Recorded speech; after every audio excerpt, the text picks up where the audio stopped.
Hi everyone, happy Friday. Welcome to today's 5-minute Friday, something you can do in the garden that is nice and simple to do. And today we're taking cuttings, but we're taking cuttings in a different way. So what I've got here is some basil mint, this fantastic fragrant mint plant, which obviously, as you can see, is growing really, really well. Now we could take tip cuttings from the plant here with no issue at all. But what I want to show you to do is take root cuttings.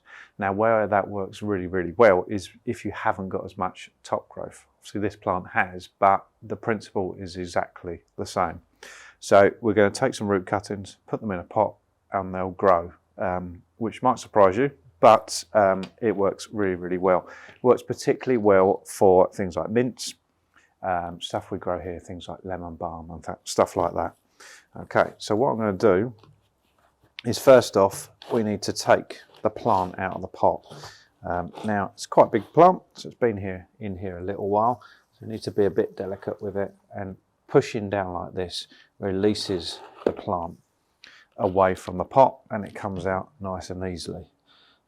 So what I then need to do is have a bit of a search for something like this. Now you can see this is a plant that sprouts from the base. So you can see here that this is something that we want. We're looking for that type of growth. So what I'm going to do is I'm going to pull that away, and what we're looking for is just to ease the plant away.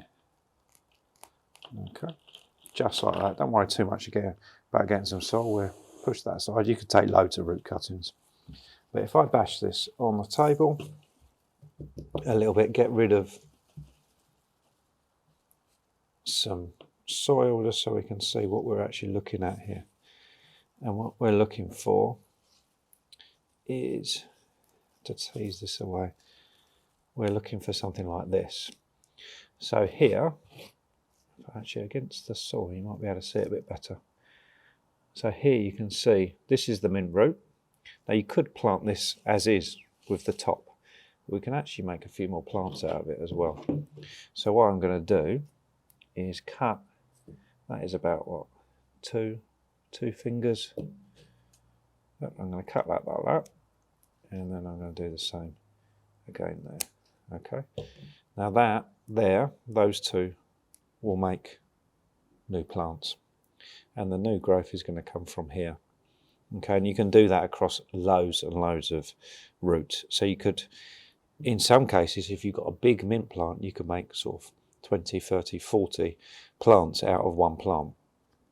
So it's nice and easy to do. And if we look back here, we could do some more here as well. But obviously we only need to plant one for the video. So just need to add some compost.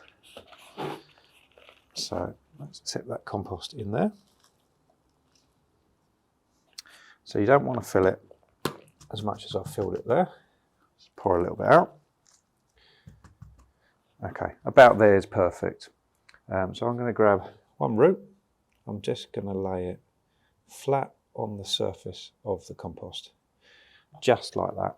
No pushing down, nothing like that. Just flat on the surface of the compost. And then I just top it up.